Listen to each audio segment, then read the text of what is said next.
লক্ষ্মীপুরে নিখোঁজের একদিন পর খাল থেকে ইউসুফ হোসেন নামে এক রাজমিস্ত্রির মরদেহ উদ্ধারের ঘটনায় হত্যা মামলা করেছে তার ছেলে মোহাম্মদ শাকিল হোসেন। শনিবার ৪ অক্টোবর দুপুরে সদর থানায় দুজনের নাম উল্লেখ ও অজ্ঞাত ৩-৪ জনকে আসামি করে মামলা করেন তিনি।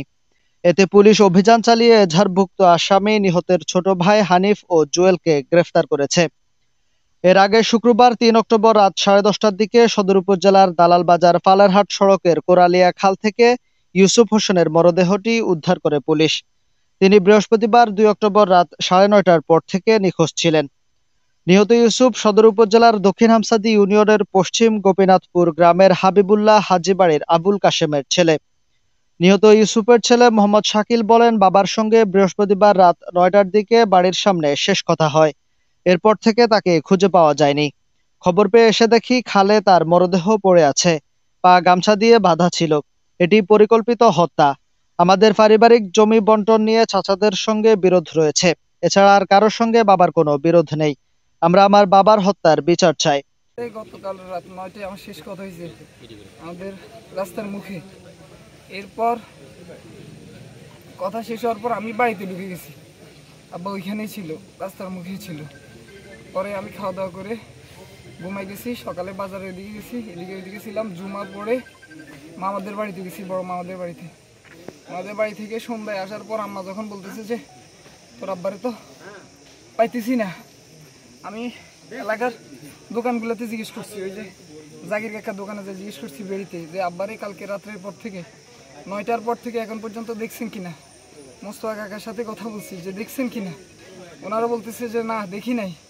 তো বলতেছে যে কি জিডি করতে যাবো কিনা থানাতে। এখন এমন অবস্থায় আমার প্রতিবেশী কাইম ভাই আমার ফোন দিকে, তুই কই? আমি দোকানের সামনে। বলে তুই দৌড়, তাড়াতাড়ি ১ সেকেন্ডের ভিতরে আয়। আমি ওনার কাছে গেছি, একটা চাষা তো বোধ হয় না, আমার নিয়ে এখানে আসি দেখি যে আব্বার মরদেহ এবং আব্বার পায়ে গামছা বাঁধা।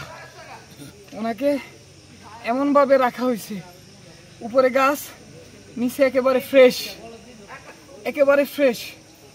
হ্যাঁ, একেবারে কাছে রাখা হয়েছে, যাতে বোঝা যায় উনি গাছে উঠছে, পড়ে গেছে।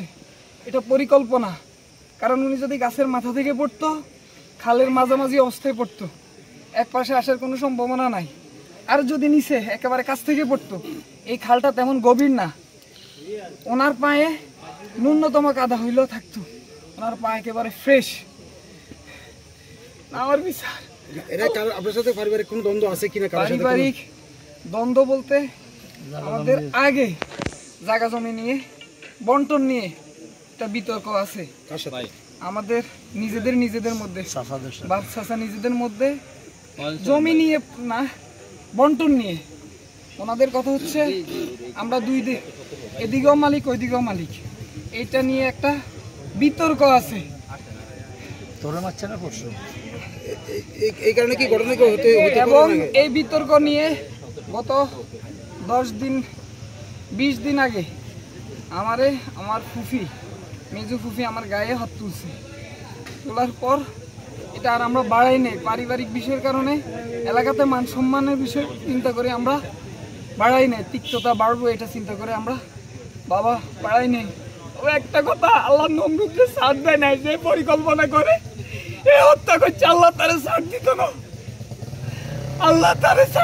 না, কারা হত্যা করতে পারে বলে ধারণা করতেছিলাম। আমাদের পারিবারিক এই বেজাল ছাড়া আর কোনো বেজাল নাই। কারণ আব্বার সাথে গত রাত্রের পর এই পর্যন্ত দেখা হয়নি। মামলার তদন্ত কর্মকর্তা এসআই আবু হানিফ বলেন, নিহতের ছেলে বাদী হয়ে ২ জনের নাম উল্লেখ করে মামলা করেছেন। এ ঘটনায় এজাহারভুক্ত আসামি হানিফ ও জুয়েলকে গ্রেফতার করা হয়েছে। অন্যদিকে লাশ ময়নাতদন্তের জন্য চট্টগ্রাম মেডিকেল কলেজে প্রেরণ করা হয়েছে।